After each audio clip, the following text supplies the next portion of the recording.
Hi everyone. It's been a while since I did my world record ObsCure speedrun, and I think there's a lot to talk about regarding the strategies that I follow. So I want to comment that in a video. So let's check it out.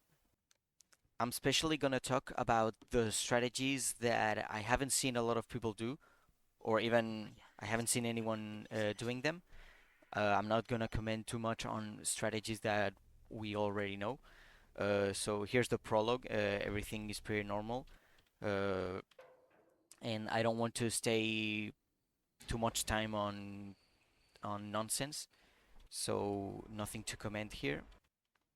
Okay, so what's our objective in this part of the run? What we want is to die as soon as possible, and in order to do that, we need both Kenny and Dan to be hit by the tree man, which is this monster, 3 times as quickly as possible, and we want them to be hit at the same time. Otherwise, we would need more hits from the tree man, which would lead to wasting more time. So we need Kenny and Dan to stay together. We need them to get hit by the tree man 3 times. And we need them to not get hit by the biters, because we have some biters here that are coming. These kind of dogs or these small monsters, they're going to come and attack us, which will lead to Dan and Kenny to get stunned. Not really stunned, but they will become invincible for a short amount of time. That will mean that some attacks of the tree man won't affect us, and that's a problem because we will need more hits from the tree man. So I'm going to present you a strategy that maybe won't work 100% of the times because some things are unpredictable, like the biter's movement. But if you follow this and you do this correctly, you are going to get a perfect prologue. I don't know, maybe 70, 80% of the times. So what's what I do? I get to the tree man. I put them, Kenny and Dan, I place them really close, and I make them face each other. Why? Because if they get hit by the treeman, there is a chance uh, that they do an animation in which they fall to their knees, but they don't quite fall. They just fall a little bit and then they get up again. But during that animation, they move forward. They go forward, and that's a problem because we don't want them to move. We want them to stay at this in one place. So what I do is making them look at each other, because when they move forward during that animation, they can't get past. They can't push NPCs. They can't push monsters. So if they are looking at each other, even if both of them are doing the animation, they won't push each other. So they won't move. They will stay in place. So I keep them like this. They get hit, and then after the first hit, I start aiming at the biters. At first, the aiming when I hit the aiming button, Kenny will aim the tree man, but I change the objective with the triangle button. At least with my settings, it is the triangle, and I hit the biters. I shoot at the biters so that they don't come, so that they don't attack us, and therefore we won't need more hits from the tree man. I also use the boost mode of the flashlight just in case. We get the second hit, and you saw that here I got hit by the tree man and Kenny moved a little bit. Well, there you gotta do there some a little bit of work. You gotta put some effort in trying to make Dan and Kenny stay together. That's why this strategy is not 100% reliable, but it is. I can assure you that if you don't do it, you are losing a lot of chances of getting a perfect run, because this is one of the bottlenecks of the speed run. Once you get this done correctly, the rest of the run, there are some parts that can be hard, but this is one of the hardest parts. If you do this strategy, 80% of the times you will get a perfect prologue. Oops, I moved the camera a little bit. And finally, we get the final hit, and we continue the run as usual. I assure you, if you do this strategy, the prologue, you will complete the prologue perfectly in 3 hits of the treatment very quickly, and most of the times, like 80% of the times, if you do it correctly, of course. Okay, the next strategy takes place here at the hall, and this strategy makes use of a feature of a specific behavior of NPCs, which is when an NPC in ObsCure has an obstacle, like when he's facing an obstacle, even if it's not a big obstacle, even if it's just like a chair, I guess it would work with a chair. Anyways, when they have an obstacle, they are programmed to turn around and go forward. Sometimes they will turn around like 180 degrees. Sometimes they will just turn around 90 degrees. But in general, when they are facing a wall or they are facing an obstacle, they will turn around and move forward. So that's a behavior that we can use in our favor for a lot of strategies that we're going to see in this run. First, here we are going to place Shannon here because we want Shannon to go to the other hallway to save some time. In ObsCure, when you play co-op, usually what you do here, since you need someone to go to the screwdriver room and the other one to go to the girls' bathroom, to save some time, you can do both movements at the same time. But here we are in solo, one controller. We can simulate co-op, and we can do this. So we need to take advantage of the AI's movement as much as possible. So what I do here is I make Shannon look at the wall. I change to Josh. I tell her to stay there, which will lead her to turn around and move forward. Again, this strategy won't always work perfectly. Sometimes Shannon will walk just she will walk until here. She will come here. Sometimes she will go further, but one thing is sure: if you don't do this, you won't take advantage of the AI's movement.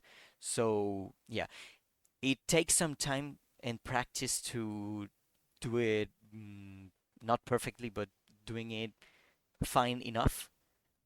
But once you get it, once you're able to make Shannon quickly look at the wall and change to Josh so that she goes here, you will have like 90% of your runs you will make Shannon walk a pretty big distance. So that will help you a lot. And here we do the same thing more or less, or we make use of the same behavior. Here we need Josh to break the window, break the glass, and then we go with Shannon. You can see that she walked pretty far away. We need her to make her face the door of the girls' bathroom, all right? And then we need to change to Josh again and go to the screwdriver room. Okay, but here's the thing. While we're controlling Shannon here, wait a second. While we're controlling Shannon here, Josh is being controlled by the AI. And here, Josh is facing the door.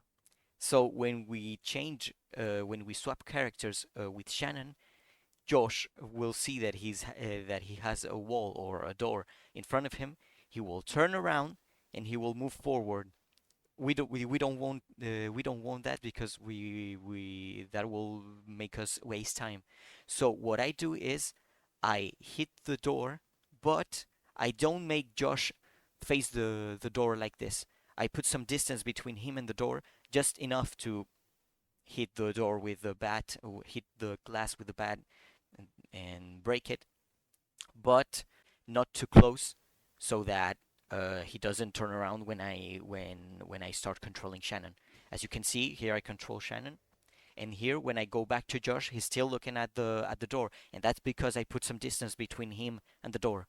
All right, and of course there's the same problem here because Shannon is facing directly the girl's bathroom door.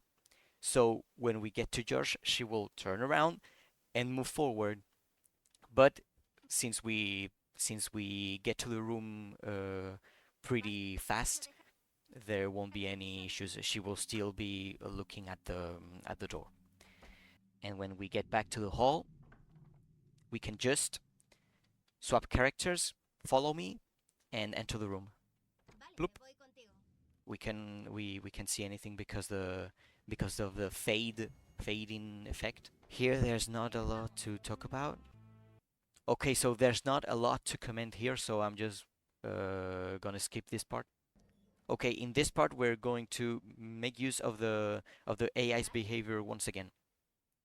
We want Shannon to stay at the door, and we want her to face at the door, if possible, so that we can take Walden's backpack, or that thing, briefcase, swap with Shannon, and exit the room as fast as possible. So what I do here is, while going to take the briefcase, just before that, I try to place Josh in front of Shannon so that when I tell her to stay there, she turns around a little bit and she moves a bit forward. So instead of, I don't know, staying here or staying here, she stays here next to the door. And she is more or less looking at the door. Well, she's looking at the window. She's facing the wall. She's facing the wall. But I guess it's better than if she was facing the window here, for example. So I think it's pretty good, and it works most of the time. I would be cool if we could see my inputs, my controller inputs. But here, I walk forward. I put myself in front of Shannon, and that's when she starts to turn around. And then I go take the briefcase and exit the room. Okay, so here we're at the cafeteria, and there's a strategy that I have never seen anyone use, and I think it's very important. The strategy has to do with the fuse box. Yeah, so you need to use the screwdriver to open the electrical box, this box. But did you know that if you don't release the item inventory button uh, when using the screwdriver, if you don't release it, you are still able to scroll through the inventory while this animation of the door opening takes place? Here, you can't see my inputs, but anyways, here I move I use my stick, my left stick, to move through the inventory, and I go to the fuse box. That's why you can read here caja de fusibles, which means fuse box. And here I spam the A button to use the fuse box as fast as possible. And here there's a frame. Here you can see the fuse box in my inventory because I did in fact scroll the inventory while this animation was taking place. There's not a lot to comment here. There are some strategies here, but I think most people already know them.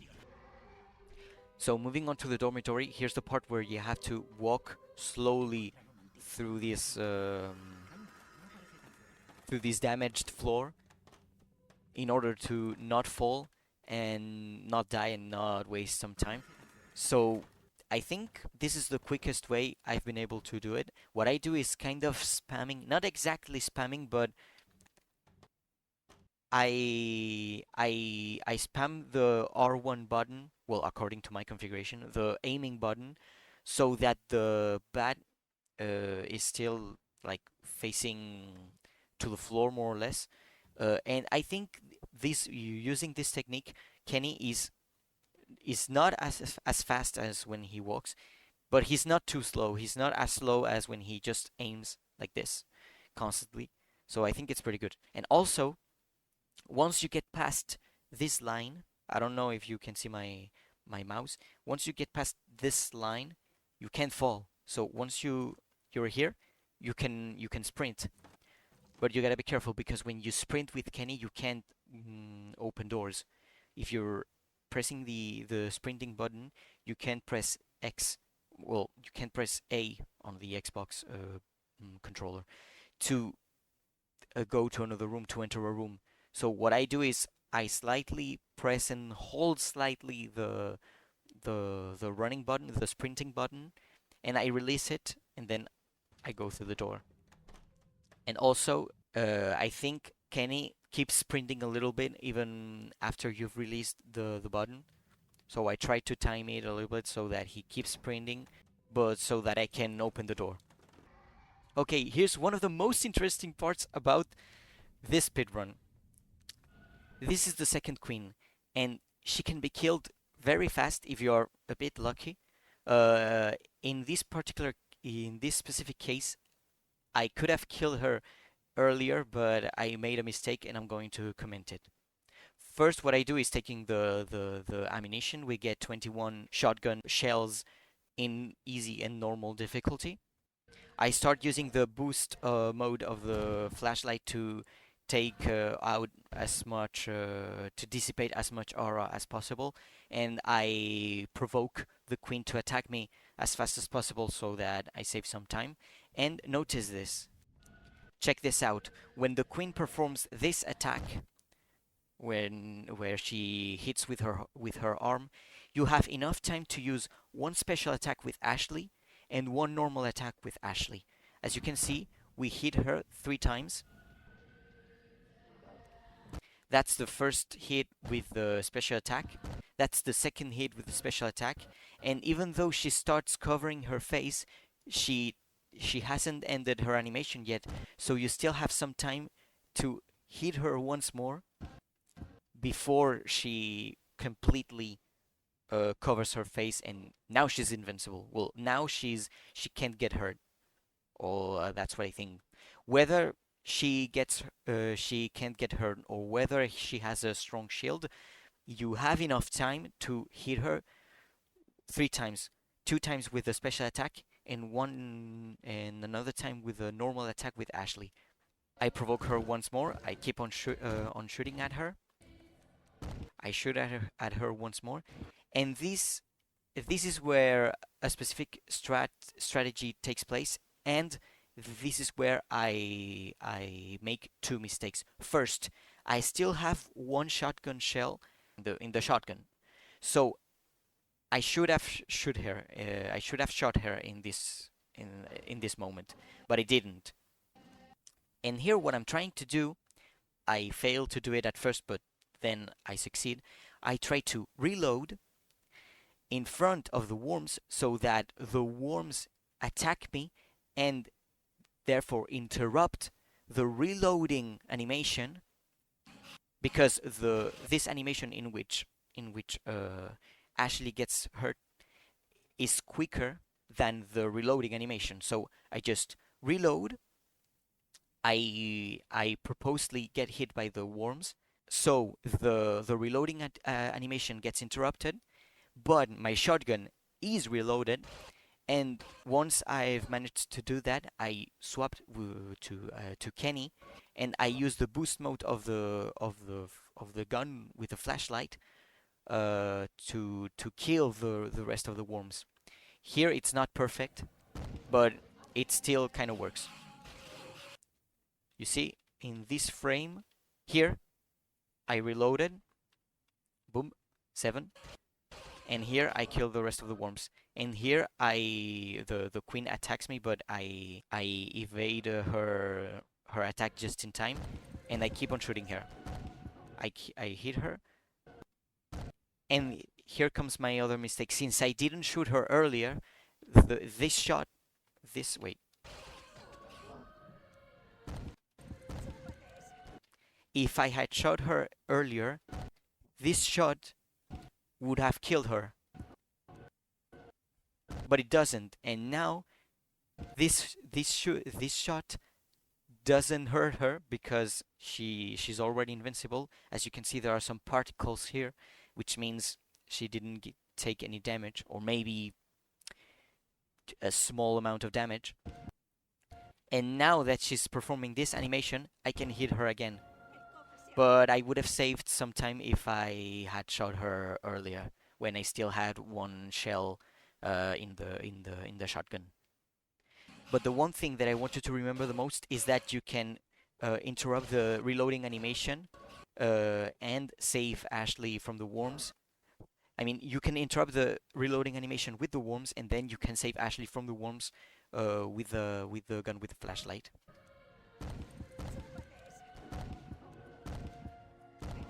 and that way the second queen gets killed pretty quickly. Now, moving on to the forest or the gardens or the woods, there's a little thing that I want to comment about the last room, which is this one. After you get past this wall, uh, you need to take the statuette, and then you need to go to Friedman's house.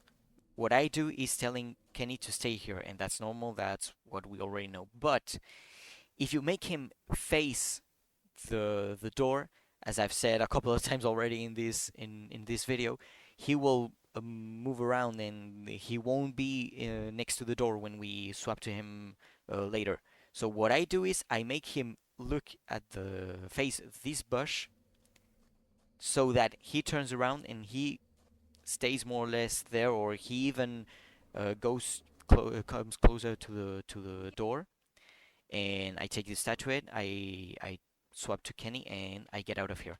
If you check this specific frame, you can see that he's facing the door. Well, actually, he's looking behind him because he's performing an animation where he looks behind. But doesn't matter. He's actually looking at the door, more or less. That way we can save some time. Otherwise, he would have moved like here, and we would have had to come to the door once again.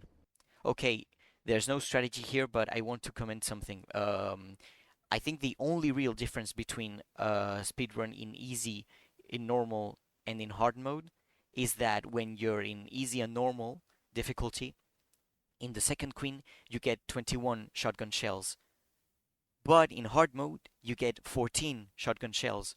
That means when you get here to the third queen, you won't have enough ammunition in hard mode. So you absolutely need to, well, I guess it depends on how you manage your ammunition. But in my case, I absolutely need, when I'm in hard mode, to take these bullets. Well, I think these bullets are handgun bullets, but just at the left there are some shotgun shells that we can't see right now.